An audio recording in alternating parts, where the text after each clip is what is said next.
Hello friends, आइए हम लोग स्पेक्ट्रम करेंगे। आप देख सकते हैं ये स्पेक्ट्रम है।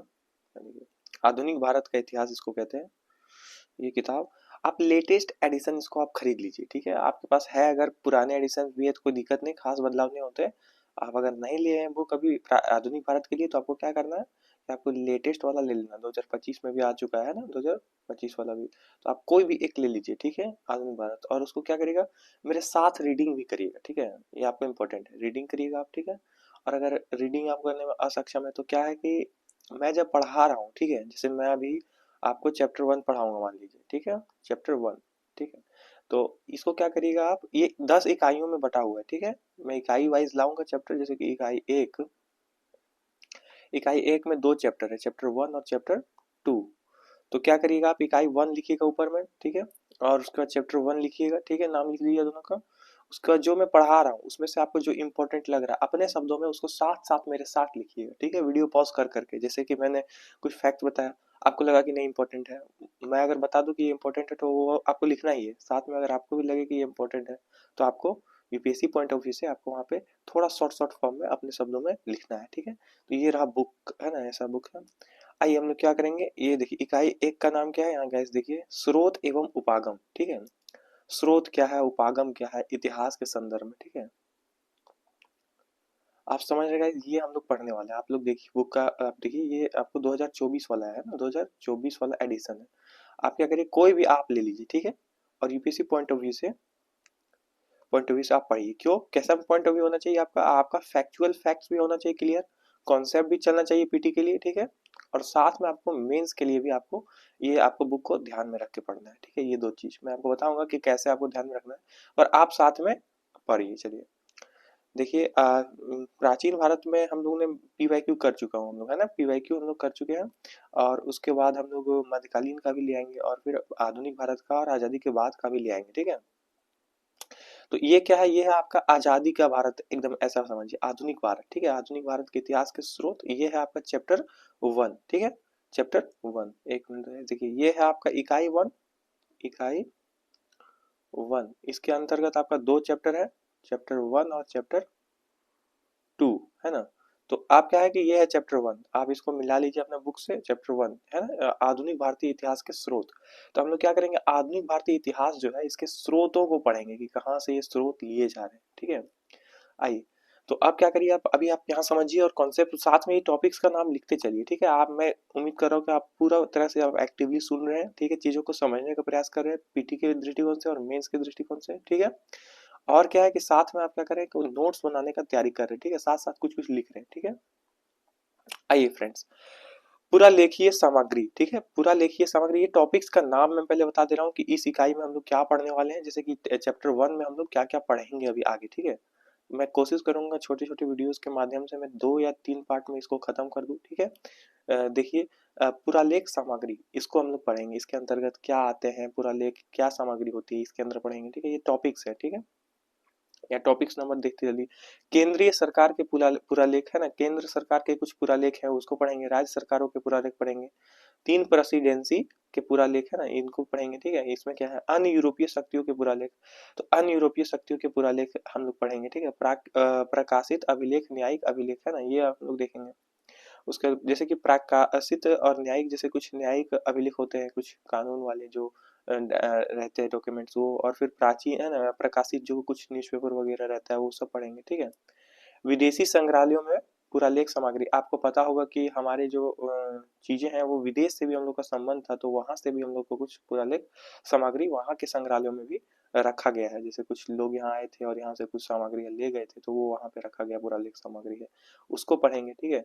फिर निजी पुरालेख भी पढ़ेंगे, है ना, कई राजे रजवाड़े हुए थे, है ना, किसी पास निजी निजी के रूप में भी आपको रखा मिलता है, तो हम लोग वो पढ़ेंगे। आप समझ रहे हैं ये चीजें। केंद्र सरकार के पास भी कुछ है, राज्य सरकार के पास है, तीनों प्रतिनिधि के प्रेजिडेंसी के पास है, ठीक है। यूरोपीय यूनियन शक्तियों के पास है, इसके बारे में आपको अलग से पढ़ेंगे, ठीक है। और फिर प्रकाशित यानी कि कुछ न्यूज़पेपर वगैरह, कुछ अभिलेख जो प्रकाशित हुए थे वो। न्यायिक अभिलेख पढ़ेंगे जिसमें कुछ आपको कानून के संबंधित में जो डॉक्यूमेंट्स हैं वो हम पढ़ेंगे, ठीक है। विदेशी संग्रहालयों में भी हम लोग का जो रखा गया सामग्री वो पढ़ेंगे, भारतीय इतिहास के संदर्भ में, ठीक है, भारत के संदर्भ में, आप समझ रहे हैं। उसके बाद यहाँ देखिए निजी पुरालेख भी हो गया। उसके बाद साहित्यिक स्रोत है ना, साहित्यिक स्रोत कि साहित्य का भी विकास धीरे धीरे होता है, तो साहित्य के रूप में जो स्रोत आते हैं, कुछ साहित्य जो बनते हैं प्रेमचंद के युग या और भी जो आधुनिक भारत में साहित्य है, ये साहित्य स्रोत हम लोग प्राचीन भारत के लिए भी इस्तेमाल करते हैं और आपका मध्यकालीन के लिए भी। लेकिन अभी हम लोग किस दृष्टि से पढ़ेंगे, हम लोग आधुनिक भारत की दृष्टि से पढ़ेंगे, ठीक है गाइस। मैं फिर से एक चीज बता देता हूँ आपको कि मॉडर्न इंडिया को कहाँ से पढ़ा जाता है। आपको एक हो गया आपका स्पेक्ट्रम, आप पढ़ लीजिए, ठीक है। और इधर आपको क्या क्या, इधर आपको 8 का एनसीईआरटी पढ़ना है, जो कि दो भाग में बटा हुआ है, 1 और 2 है ना। मैं ये दोनों लाऊंगा, इसको मैं स्टार्ट भी कर चुका हूँ, ठीक है। आप इसका प्लेलिस्ट चाहिए, चैनल को सब्सक्राइब करिए और वहां जाके आप प्लेलिस्ट में जाइए, ठीक है। प्लेलिस्ट में आपको जाके सारी चीज मिलेंगे। जैसे पीवाईक्यू का एक चीज कंप्लीट हुआ है, पीवाईक्यू का आपका प्राचीन भारत, इसको देखिए। एनसीईआरटीज में ज्योग्राफी देखिए, ठीक है। एनसीईआरटीज में फिर आप हिस्ट्री देखिए, ये सब आपको साथ साथ उसका पर्टिकुलर नोट्स बनाते चलना है, ठीक है। और स्पेक्ट्रम को भी ध्यान रखना है, ठीक है, क्योंकि स्पेक्ट्रम से आपको उस तैयारी को और मजबूत करना है जो आप शुरू से कर रहे हैं, ठीक है। और इस दृष्टिकोण से पढ़ना है, जैसा मैं दिखा रहा हूँ आपको, ठीक है, पीवाईक्यू के एंगल से, ठीक है दोस्तों। क्या देखिए, फिर है साहित्यिक स्रोत हो गया। साहित्यिक स्रोत आप समझते हैं, साहित्य में उस काल का, उस टाइम पीरियड का, उस टाइम पीरियड का क्या होता है, उस टाइम पीरियड का आपको दिखाया जाता है कि सामाजिक दशा क्या था, आर्थिक दशा क्या था। उससे आपको बहुत कुछ सीखने को मिलता है, मैं आपको दिखाता चलूंगा, ठीक है। जीवनी पढ़ेंगे, किसी के जीवनी, जीवनी क्या होता है आप समझ रहे हैं, जीवनी की किसी के जीवन वृत्तांत को जो लिखा जा रहा है वो जीवनी हो गया, ठीक है। जैसे कि गांधी जी के जीवन के बारे में लिखा है तो वो जीवनी है, उसका उसके पूरे जीवन की गाथा को जीवनी कहते हैं। तो अनेक जो लोग थे जो अपनी जीवनी लिखे थे या फिर जिनके बारे में लिखा गया था, उसको क्या करें, हम लोग क्या करेंगे, उससे पढ़ेंगे और उस टाइम पीरियड को हम लोग आके आकलन में लाएंगे कि हिस्ट्री में वो क्या इंपॉर्टेंट है कि नहीं। और जीवनी किन किन का इंपॉर्टेंट है ये भी मैं बताऊंगा पीवाईक्यू के दृष्टिकोण से, ठीक है। आप लोग को पीवाईक्यू वाला सेशन देखते रहना है, ठीक है। साथ साथ मैं सब कुछ करा रहा हूँ, ठीक है। संस्मरण एवं यात्रा वृतांत समाचार पत्र एवं पत्रिकाएं सृजनात्मक साहित्य है ना, तो ये सृजनात्मक साहित्य भी है कुछ, उसको पढ़ेंगे हम लोग। कुछ यात्रा वृतांत हुए थे, कुछ लोगों ने यात्रा की है और उसका वृतांत दिया गया कि भारत के बारे में, ठीक है, तो वो हम लोग पढ़ेंगे। समाचार पत्र के बारे में पढ़ेंगे, ठीक है गाइस, देखिए आवाज आ रही है। समाचार पत्रों के बारे में पढ़ेंगे, ठीक है, कि समाचार पत्र उस वक्त क्या रोल, और पत्रिकाएं उस वक्त क्या रोल कर रहे थे, है ना, आजादी के टाइम में। और मौखिक प्रमाण है ना, मौखिक प्रमाण भी होते हैं कुछ, है ना, जैसे कि किसी के वक्तव्य हमें पता है तो वो चीजें हम सीखेंगे कि वो क्या है। चित्रकला, चित्रकला भी उस वक्त के, जैसे मध्यकाल में चित्रकला बहुत उपयोगी हो गया था, आपको पता होगा। तो चित्रकला भी उस टाइम पीरियड को समझने के लिए बहुत ही ये है कि कैसे लोगों के चित्र बनाने का ये था, उसको हम लोग देखेंगे समझेंगे। यहाँ देखिए सारांश, और क्या करेंगे हम लोग, इसका सारांश भी देखेंगे कि इन जो टॉपिक्स को हमने यहाँ तक पढ़ा उसका सारांश के रूप में हम लोग क्या फैक्चुअल फैक्ट्स याद कर ले। जो सारांश में मैं बताऊंगा ये पीटी में भी आपको काम आएगा। तो क्या करना है आपको, अब लगे रहना है, देखिए बुक खोलिए और देखिए आप क्या करिए कि मेरी वीडियोस कैसे आपको तक पहुंचेगी। तो एट द रेट बादल राज वैद वीडियोस हिंदी मीडियम आप अगर सर्च करिएगा यूट्यूब पे तो आपको मेरा चैनल मिल जाएगा, ठीक है। यूट्यूब पे आपको मेरा चैनल मिल जाएगा और इसको क्या करिएगा, इसको इसमें आपको जाके सारे प्लेलिस्ट आपको मिलते चले जाएंगे, ठीक है। और एक कोर्स की तरह आप इसमें जुड़ रहे हैं, ठीक है, एक कोर्स की तरह जो रेगुलर चल रहा है, ठीक है, रेगुलर एकदम कंटिन्यू रहेगा ये, ठीक है। और आपका तैयारी पूरा पुख्ता हो जाएगा। यहाँ देखिए आधुनिक भारतीय इतिहास, यहाँ देखिए आधुनिक भारतीय इतिहास के स्रोत, हम लोग ये चैप्टर 1 पढ़ रहे हैं, ठीक है। आधुनिक भारतीय इतिहास के स्रोत आपको समझ आ रहा है, यहाँ ध्यान दीजिए।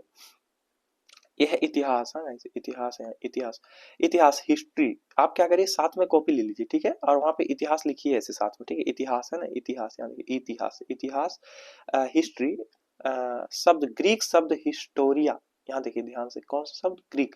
तो आप वहाँ ब्रैकेट में ऐसे मैं एक बार लास्ट बता दे रहा हूँ कि आपको कैसे करना है। आपको जो फैक्ट है उसको शॉर्ट शॉर्ट में लिखना है और साथ में आपको कुछ कुछ फैक्ट्स लिखना है। जैसे ये इंपॉर्टेंट फैक्ट्स है, इसको आप लिख लीजिए, ठीक है, कि इतिहास शब्द ग्रीक शब्द हिस्टोरिया है ना, हिस्टोरिया HISTORIA हिस्टोरिया से लिया गया है, जिसका अर्थ है जांच द्वारा जानना, है ना, जांच द्वारा जानना। ऐसा नहीं है कि कुछ भी कहानियां बनाई गई और वो इतिहास हो गया, ये चीज नहीं है, ठीक है। इतिहास का अर्थ ऐसा नहीं है, बिल्कुल भी नहीं है कि कोई कोई घटना या कहानी एक हिस्सा आपको बोला जाए कि ये इतिहास में घटी थी और वो इतिहास बन जाएगा, नहीं।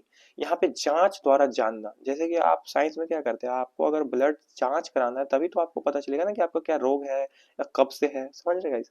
ऐसा नहीं कि आपको कोई, आप ऐसे प्राइवेट गए और आपको बोल दिया कि आंख आपका पीला है तो आपको मलेरिया हो गया, ऐसा नहीं सुनना है आपको। आपको जांच करना है, जांच पे आपको पुख्ता भरोसा देना है, ऐसे है ना। क्या होता है कि आप अगर मेडिकल में जाते हैं और बोलते हैं मुझे देखिए और दवाई बताइए, तो वो कोई डॉक्टर नहीं रहते गाइस, आप लोग समझ रहे हैं, मेडिकल वाले कोई डॉक्टर नहीं रहते। आपको कुछ भी बता देंगे कि हाँ आपको बुखार है या ये है, आप ये दवाई लीजिए, तो आपको क्या होगा, वो हानि हो जाएगा, आप समझ रहे हैं।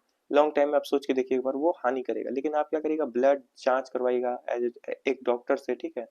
और वो आपको बताएगा कि क्या रोग है, तो आपको क्या होगा कि एक पूरा भरोसा के साथ आपको कोई भी यकीन का विश्वास हो जाएगा ना कि आपको है, क्योंकि आपको रिपोर्ट में वो आ रहा है और इतने टाइम से ये भी बता देता है ना।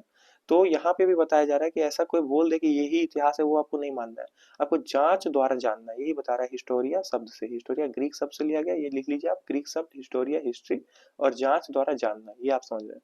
हम इतिहासकार, यहाँ देखिए, हम इतिहास की को अतीत की घटनाओं और मानव प्रयासों, धारणाओं, विचारों और रीति रिवाजों के अभिलेख के रूप में देखते हैं। हम लोग क्या करते हैं, इतिहास को हम लोग कैसे देखते हैं, अतीत की घटनाओं, है ना, कि जो बीत गई घटना है उनको देखते हैं। मानव प्रयासों, कि कैसे मानव खुद को विकसित करने की ओर अग्रसर रहे हैं और कैसे कैसे डेवलपमेंट आ रहे हैं। कुछ धारणाओं जिसको बदलते हैं, जैसे कुछ धारणाएं होती हैं वो आते हैं और बदलते रहते हैं, ठीक है, टाइम टाइम पे। तो वो धारणाएं बनती हैं, बदलती हैं, उसको हम लोग पढ़ते आ रहे हैं कि कैसी कैसी धारणाएं उस टाइम के थे। विचारों, आप समझ रहे हैं, देखिए विचारों, कुछ विचारक अपने विचार को रखते हैं हर वक्त, उस विचारक का कितना सम्मान है, उनका क्या फॉलोइंग है, फिर आगे विचार कैसे बढ़ते हैं, इनको हम लोग देखते हैं। रीति रिवाज, रीति रिवाज बहुत ही एक परंपरा चीज है। देखिए, आपको अपने रीति रिवाजों पर विश्वास रखते हैं कि नहीं आप लोग, है ना, जो कि पूरा प्राचीन समय से आ रहा है ना। आपको क्या करना चाहिए कि कुछ रीति रिवाज जो आपको ये है वो उसका विरोध भी करना है, जो गलत है उसको विरोध भी करना है। कुछ चीजों में देखिएगा जाति प्रथा बहुत ज्यादा आ जाता है रिवाजों में, ठीक है, रीति रिवाजों में, तो आपको क्या करना है, उनका विरोध भी करना है कुछ चीजों को, क्योंकि आप क्या किस चीज की तैयारी करें, आप आईएएस का तैयारी करें, ठीक है। अगर आप खुद में ये बदलाव लाने की क्षमता अभी से नहीं रखते हैं, तो आप आगे चल के फिर वो आपका गुण नहीं बन पाएगा। और आपको क्या करना है, एथिक्स में आपको वो गुण बनाना है। हम लोग एथिक्स में इंटीग्रिटी हम लोग बहुत ज्यादा उसमें पढ़ेंगे। एथिक्स जब आप पढ़िएगा तो आपको बहुत सारा केस स्टडी में दूंगा, केस स्टडी, आप उसके बारे में सोचिएगा, वहां पर आप ध्यान दीजिएगा, ठीक है। तो रीति रिवाजों के अभिलेख के रूप में देखते हैं ना हम लोग, इसी तरह देखते हैं ना कि मानव प्रयास क्या हुआ था, अतीत में क्या घटनाएं घटी, धारणा क्या हुआ, और विचारों और रीति रिवाजों को देखते हैं अभिलेख के रूप में, है ना, कि क्या अभिलेख मिलते हैं हमें, साक्ष्य। आप लोग अभिलेख एनसीईआरटी में समझ गए कि अभिलेख, लिखी गई सामग्री को अभिलेख कहा जाता है, आप समझते हैं ये चीजें। इसलिए बोला था मैंने बेसिक्स के लिए एनसीईआरटी आप देखिए, ताकि आपको कुछ बेसिक शब्द में दिक्कत ना हो। आपको दिख रहा है गाइस, है ना, बेसिक शब्द में दिक्कत ना हो। इतिहासकार अतीत का अध्ययन करते हैं और अतीत के बारे में हमारा ज्ञानवर्धन करते हैं, ठीक है। लेकिन वे किसी तरह के सूचना स्रोत के बिना ऐसा बिल्कुल नहीं कर सकते। मान लीजिए कि इतिहासकारों ने किसी सूचना स्रोत के बिना कुछ कहा तो हम उसको नहीं मान सकते ना, और वो ऐसा करेंगे भी नहीं। वे किसी न किसी सूचना स्रोत के तहत करते हैं। और कहाँ से सूचनाएं मिलती है, सूचना स्रोत, यही चैप्टर ये हम लोग पढ़ेंगे इसमें, कि ये सूचनाएं आ कहाँ से रही है। मैंने ऊपर में आपको बताया टॉपिक्स की, न्यूज़पेपर्स जो उस टाइम के थे उससे आ रहे थे, उस टाइम के साहित्य जो थे उससे आ रहे थे, केंद्र सरकार के कुछ अभिलेख हैं उससे आ रहे थे, विदेशों में और यूनियन यूरोप में जो हमारे अभिलेख लिखे गए हैं उससे हमें साक्ष्य मिल रहे हैं ना। ये सब मैंने आपको बताया, चित्रों से साक्ष्य मिल रहे हैं। तो व्यक्तिगत कुछ चीजें रखी गई है, उनसे हमें साक्ष्य मिल रहे हैं, ठीक है। तो ये आधुनिक भारत के चीज के बारे में हम लोग करना है, कि अतीत के बारे में हमारा ज्ञानवर्धन कौन करा रहा है, हिस्टोरियंस, ठीक है, इतिहासकार, ठीक है। आपको ये पता चलेगा। लेकिन ये सूचना स्रोत के बिना नहीं कर सकते, ठीक है, ये आपको बिल्कुल याद रखना है, समझते चलना। ये बेसिक्स है, इसमें आपको सिर्फ ये हिस्टोरिया शब्द वाला याद रखना है, और वह हम इतिहास का अध्ययन क्यों करते हैं ये आपको याद रखना है, ठीक है। दो पॉइंट आप लिखते चलिए। 18वीं शताब्दी, यहाँ देखिए, 18वीं शताब्दी से 20वीं शताब्दी के भारत का अध्ययन, ठीक है, 18वीं शताब्दी से 20वीं शताब्दी के भारत का अध्ययन करने के लिए ऐतिहासिक सामग्री प्रचुर मात्रा में उपलब्ध है। लेकिन देखिए, हमारा इतिहास बहुत पुराना है, ठीक है। मानना चाहता है कि अगर 100% है तो इधर बहुत कम परसेंटेज आएगा आपका, ठीक है, बाकी 80% से ज्यादा तो आपका उधर है, ठीक है, जिसका हमारे पास डाटा नहीं है। बट 18वीं से 20वीं शताब्दी के लिए अध्ययन करना है आपको भारत का, तो हमारे पास ऐतिहासिक सामग्री प्रचुर मात्रा में उपलब्ध है। मतलब बहुत सारे ऐसे सामग्री हैं जिससे उस टाइम पीरियड के 18वीं से 20वीं शताब्दी के इतिहास आप समझ सकते हैं। जैसे अभिलेख तथा साहित्य कार्य कुछ महत्वपूर्ण स्रोत हैं, ठीक है, अभिलेख भी मिल जाएंगे आपको, साहित्य कार्य भी मिल जाएंगे उस टाइम पीरियड के, ठीक।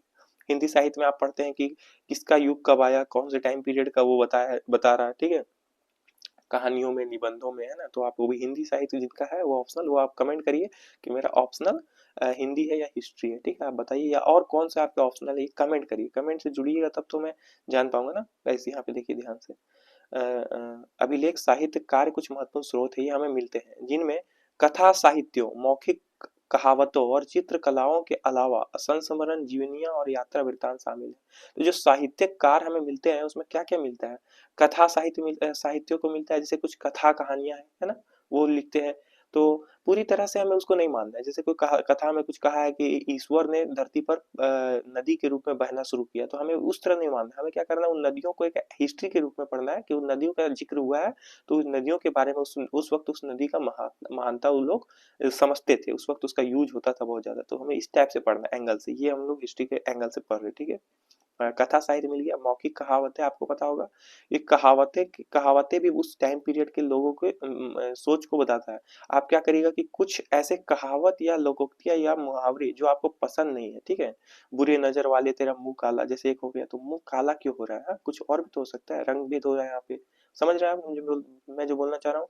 तो आप क्या है कि कहावतें जो बुरी कहावतें आपको लगती है कि ये हमारे समाज में कुछ बुरी कहावतें हैं, जैसे मैंने एक एग्जांपल दिया, उस टाइप से आप लोग 3-4 कमेंट, जिससे आपको लगता है कि देखता हूँ मैं आपकी आपको दृष्टि कैसी है आपके समाज को लेके, ठीक है। तो मौखिक कहावतें आपको समझना है, उससे हमें इतिहास के बारे में समझ आता है कि उस टाइम उस लोगों के लिए क्या मान्यताएं थी। चित्रकलाओं को भी समझने में मान्यता मिलता है, संस्मरण के बारे में भी जानते हैं, तो हमें उस टाइम पीरियड के बारे में पता चलता है जब का वो संस्मरण है। जीवनियां और यात्रा वृत्तांत से भी शामिल होता है। यात्रा वृत्तांत में लोगों की ज्यादा तरह से विदेशी विवरण जो है, या फिर कोई भारत आया है और उसका अपने दृष्टिकोण से विवरण कर रहा है, तो वो भी एक ये है जानकारी का मुख्य स्रोत है। जीवनियां भी है कि उस टाइम के लोगों का जीवन कैसा था उनके बारे में, ठीक है। तो मैंने बताया था यहाँ पे, देखिए गाइस, अब हम लोग क्या करेंगे, टॉपिक वाइज पढ़ेंगे। यहाँ देखिए पूरा ये था आपका चैप्टर का इंट्रोडक्शन था, पूरा लेख सामग्री पढ़ेंगे, ठीक है। इस तरह करके हम लोग टॉपिक वाइज करते चलेंगे, ठीक है। ये टॉपिक्स थे, आपको बताया था। अब क्या करिए, ये इसमें आप समझ गए कुछ चीजें, फैक्ट्स आप लिख रहे होंगे, मैं पूरा उम्मीद कर रहा हूँ। आप साथ साथ चलिए, ठीक है। हाथ पैन बैठिए, और ऐसे सो के मत देखिएगा कभी भी क्लासेस को।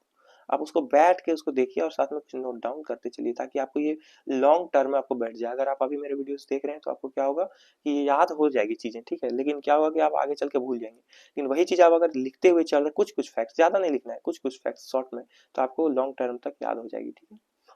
और अगर आपको कोई भी समस्या आ रही है समझने में, तो आप हमको बताइएगा, ठीक है। कोई भी कीवर्ड या समझ नहीं आ रहा है तो, और अगर नहीं समझ आ रहा तो कुछ कुछ चीजें गूगल भी करना सीखें, ठीक है। गूगल पर सर्च करें, उसको सर्च करें।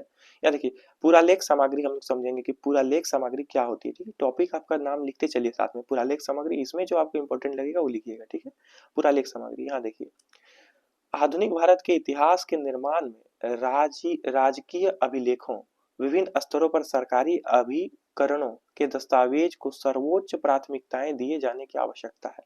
आप ये समझ रहे हैं कि आधुनिक भारत के इतिहास निर्माण में राजकीय अभिलेखों, ठीक है, जो राजकीय अभिलेखों है, जो नेशनल लेवल पे जो अभिलेख है, उसके विभिन्न स्तर, सरकारी अभिकरणों के के दस्तावेज को सर्वोच्च प्राथमिकता दी जाने आवश्यक है।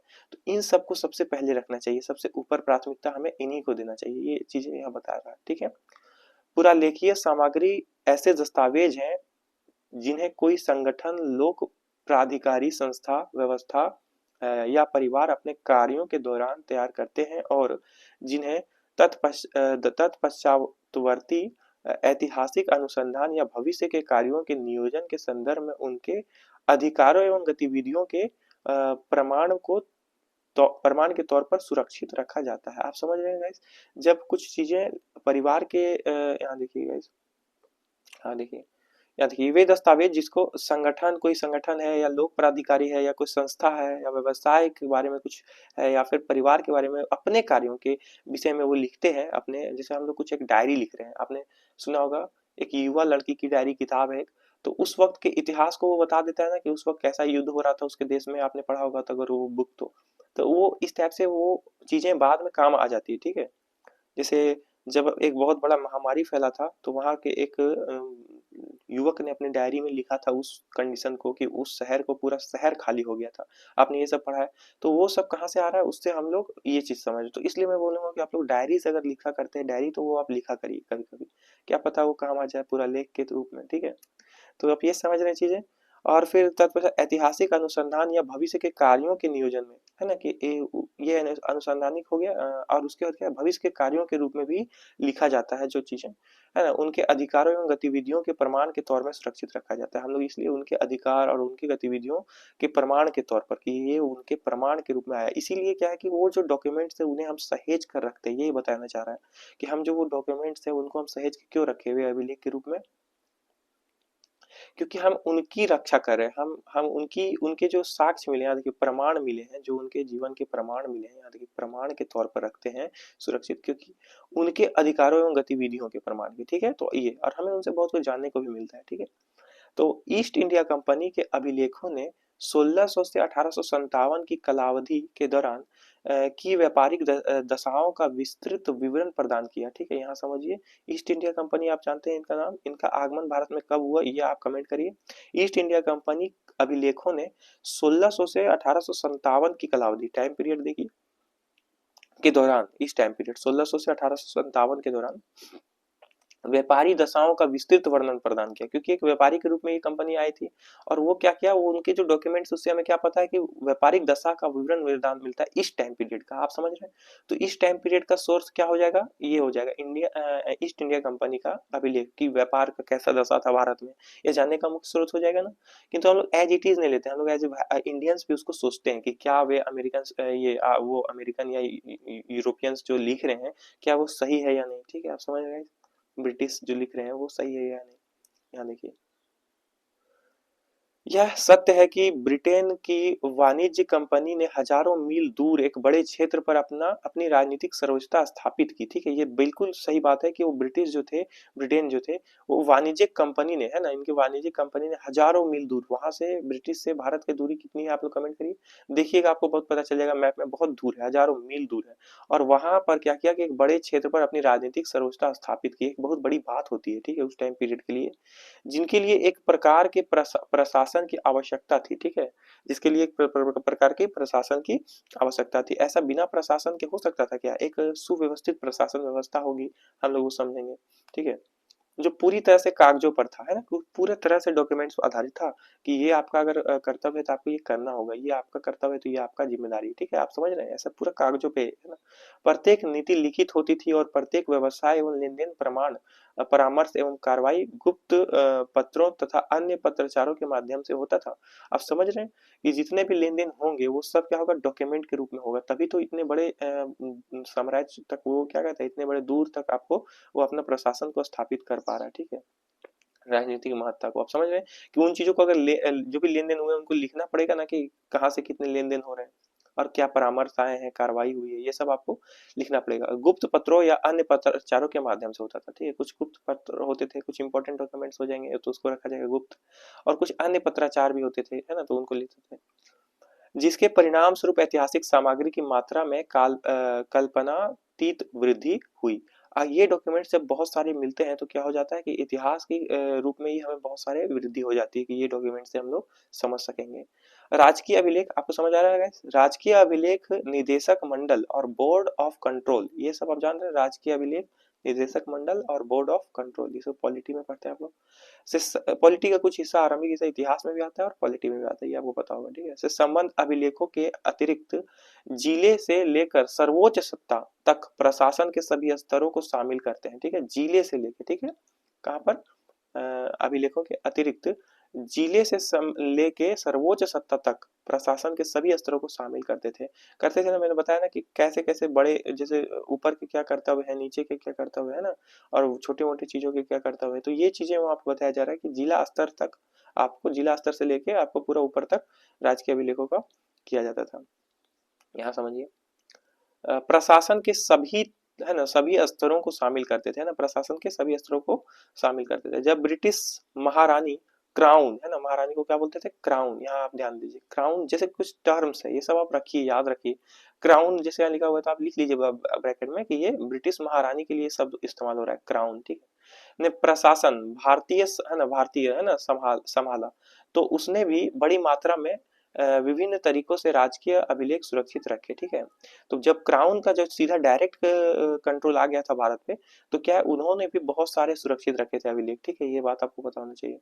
इन अभिलेखों का परीक्षण, यहाँ समझिए, देखिए, इन अभिलेखों का परीक्षण करके हम चरणावार प्रत्येक घटना एवं विकास को समझ सकते हैं और नीति निर्माताओं को के मनोविज्ञान सहित निर्णय की प्रक्रिया का अनुमान कर सकते हैं। हम लोग इसे क्या क्या सीख सकते हैं, हम लोग प्रत्येक घटना को समझेंगे तो पता है कि हमें हर घटना का अगर व्याख्या है तो हम लोग घटनाओं को समझेंगे, विकास को समझेंगे कि उस टाइम पीरियड में क्या विकास हो रहे थे, नीति निर्माताओं के मनोविज्ञान को समझेंगे कि वे नीति निर्माता किस मनोविज्ञान से, कैसे मनोदशा से वे निर्णय ले रहे थे, नीतियों का निर्माण कर रहे थे, और निर्णायन की प्रक्रिया का अनुमान भी लगा सकते हैं, ठीक है, कि ये कैसे निर्णय लेते थे, किन आधारों को अपने रख के सामने, ठीक है।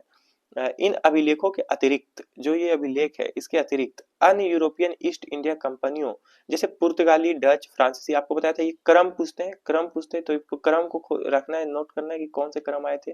पर अभी आप जानिए, मैं बता दूंगा, यहाँ ध्यान दीजिए। अभी क्या कि ईस्ट इंडिया कंपनी को तो ध्यान देना है, यूरोपियन ईस्ट इंडिया कंपनी, लेकिन साथ में क्या क्या, कौन कौन से यूरोपियन ईस्ट इंडिया कंपनी में, देखिए यहाँ पर पुर्तगाली, डच और फ्रांसीसी के अभिलेख भी है ना, ऐसा नहीं कि सिर्फ आप ये ईस्ट इंडिया कंपनी को ध्यान दे रहे हैं, आप यूरोपियन ईस्ट इंडिया कंपनी को भी ध्यान दे रहे हैं। जो पुर्तगाली थे, डच थे, फ्रांसीसी थे, इनका भी रोल बहुत ज्यादा भारत के संदर्भ में था, हम लोग आगे समझेंगे, ठीक है। 17वीं और 18वीं शताब्दी के इतिहास के स्रोत के लिए उपयोगी है, ये भी 17वीं और 18वीं शताब्दी के लिए उपयोगी है। प्राथमिक तौर पर आर्थिक इतिहास की दृष्टि महत्वपूर्ण है, प्राथमिक तौर पर क्या है कि इतिहास, आर्थिक इतिहास की दृष्टि महत्वपूर्ण है, क्योंकि ये लोग व्यवसाय के तौर पर लिखते थे, है ना, तो आर्थिक इतिहास के लिए हम लोग इस पर जा सकते हैं, ठीक है। लेकिन राजनीतिक व्यवस्था के बारे में भी इसमें काफी कुछ प्राप्त हो सकता है। इसमें मुख्य रूप से पहला क्या मिलेगा, ये बिजनेस के बारे में लिखते हैं तो ये हम लोग आर्थिक स्थिति समझेंगे कि उस वक्त का आर्थिक इतिहास कैसा था। इस साथ में वे कुछ राजाओं के बारे में भी लिखते थे, तो क्या है कि राजनीतिक व्यवस्था के बारे में पता चल जाएगा, और उनके डॉक्यूमेंट्स में कुछ लोगों के बारे में भी लिखा रहता है, तो उनके बारे में पता चल जाएगा कि उनका कैसा समाज था। तो ये सब चीजें हम लोग उससे सीखेंगे, समझ गए। अधिकारी पुरालेखों में सरकारी कागजात और दस्तावेज, संसदीय कागजात तथा न्यायिक अभिलेख शामिल है, ठीक है। ये चीज समझ रहे आप, आधिकारिक पुरालेखों में क्या क्या है, सरकारी कागजात है और दस्तावेज है, सरकार के जो चीजें हैं वो है इस अभिलेख में। संसदीय कागजात है, कागजात भी है कि संसद में क्या कागजात ये भी थे, है ना। आपको सरकारी उसका न्यायिक अभिलेख भी शामिल है कि कुछ न्याय जो किसी को मिला है, कुछ किसी को सजा मिला है, तो वो सब भी हम लोग वहां पर चीजें हम लोग को मिलते हैं। इनसे इनके अलावा निजी अभिलेख भी है, निजी अभिलेख आप समझ रहे हैं, निजी अभिलेख की कुछ प्राइवेट किसी का रखा है डॉक्यूमेंट्स, तो वो भी है। भारत के साथ विदेशों में भी इन अभिलेखों का संग्रहालय मौजूद है, आपको बताया था कि कुछ विदेशों में भी है, जिसे भारत सरकार अभी लाने का प्रयास कर रहे हैं। आपको पता है कितने सारे डॉक्यूमेंट्स का लाने का प्रयास हुआ है 2023 में, बताइए, एंड 2023 में या फिर मिड मिड 2024 तक हुआ है, बताइए, आपको कुछ पता है। ये बहुत इंपॉर्टेंट है कि हमारे डॉक्यूमेंट सही हो, ठीक है, हमारे देश में आ जाए, ठीक है, तो इस पर हम लोग बहुत सारा हमारे प्रधानमंत्री के नेतृत्व में हम लोग ये कदम उठा रहे हैं। आप लोग एफएम सुनते हैं कि नहीं, मतलब आप एआईआर सुनिए, एआईआर जो न्यूज होता है वो आप 8:30 वाला जो है वो सुनिए, आपको उससे बहुत हेल्प होगा हिंदी में, ठीक है।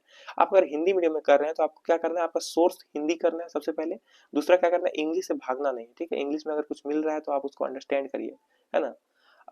फ्रेंड्स देखिए, वीडियो में लंबा नहीं करना चाहता, इसलिए अगला अगला टॉपिक में हम लोग का क्या रहेगा, केंद्र सरकार के पूरा लेख, है ना। आप लोग समझ गए अभी तक मैंने क्या समझाया आपको, देखिए यहाँ पर अभी तक हम लोग क्या क्या किया, हम लोग पूरा लेख सामग्री पढ़ लिए, ठीक है गाइस। यहाँ देखिए पूरा लेख सामग्री आप समझ गए कि क्या क्या होता है, आप टॉपिक्स पढ़ लिए कि क्या क्या होता है, और फिर आप थोड़ा सा आधुनिक इतिहास के स्रोत के बारे में आप थोड़ा सा जाने कि हिस्टोरी शब्द कहाँ से आया है, हिस्टोरिया से, है ना, जिसका अर्थ क्या होता है, जांच द्वारा जानना, ये चीजें आप ध्यान में रखती है, चलिए, ठीक है। और अतीत के बारे में हम लोग क्यों जानते हैं, कब टाइम पीरियड में क्या हम लोग को जानने में मदद करता है, ये सब हम लोग पढ़े। और मैं साथ साथ आपको टॉपिक्स लिखवा चुका हूँ, ठीक है, तो हम लोग का क्या क्या हो गया, ये टॉपिक हो गया, ठीक है। हम लोग अब केंद्र सरकार के पूरा लेख पढ़ेंगे नेक्स्ट वीडियो में, और कोशिश करूंगा मैं बहुत सारी चीजों को एक साथ में कराता चलूं, ठीक है गाइस। तो आपको यहाँ देखिए हम लोग नेक्स्ट टॉपिक में क्या पढ़ेंगे, यहाँ देखिए हम लोग नेक्स्ट टॉपिक में पढ़ेंगे केंद्रीय सरकार के पूरा लेख, ठीक है गाइस। आपको वीडियो कैसी लगी, समझ आ रही है कि नहीं, है ना, किस एंगल से पढ़ रहे हैं हम लोग, समझ रहे हैं पीवाईक्यूज के एंगल से। तो आप लोग की जर्नी कैसे चल रही है, लोग कमेंट करिए, जुड़िए मेरे से, ठीक है। और कोई भी दिक्कत होगा तो बताइए, ठीक है, खासतौर पे लड़कियों को अगर कोई दिक्कत है, समस्या है घर में, फैमिली प्रॉब्लम, तो वो सब बताइए, है ना। होते हैं प्रॉब्लम्स, आते हैं बीच में, लेकिन आपको क्या करना है, अपनी पढ़ाई को कंटिन्यू रखना है, ठीक है। हो सकता है अप डाउन आए, लेकिन आपको क्या करना है, चलते रहना, बस ये चीज आप सीखिए। आपको आपको ऑटोमेटिक आपको रिजल्ट दिखेगा, और जब रिजल्ट दिखने लगेगा ना, मैंने बताया था मिरर रख के आप लोग घर में, आप लोग मिरर को रखा करिए, ठीक है। आप जिम जाते हैं तो आप मिरर को देखते हैं ना, और शुरू में आपको लगता है कि मेरा तो बॉडी डेवलप ही नहीं कर पा रहा, लेकिन धीरे धीरे आप क्या कर रहे हैं, उसको देख पा रहे हैं कि कैसे कैसे डेवलप हो रहा है, और जैसे जैसे डेवलप हो रहा है आप कंटिन्यू रहेंगे, ठीक है, आपको खुद वो हो जाएगा। इसी तरह ये है, पीवाईक्यू का सेशन आपने देखा, एनसीईआरटी देखा, आप लगे हुए हैं, शुरू में रिजल्ट नहीं दिखता है, ठीक है, लेकिन आपको क्या है कि आपको धीरे धीरे क्या होगा, वो चीजें दिखने लगेगी, आपको टेस्ट के रूप में आपका नंबर आने लगेगा। है ना, मैं टेस्ट लूंगा, आप टेंशन नहीं लीजिए। आप लोग ऑप्शनल का जरूर बताइए कि ऑप्शनल कमेंट में लिखिए, ठीक है। नेक्स्ट हम लोग ये पढ़ेंगे पूरा केंद्र सरकार के पूरा लेख। Thank you friends.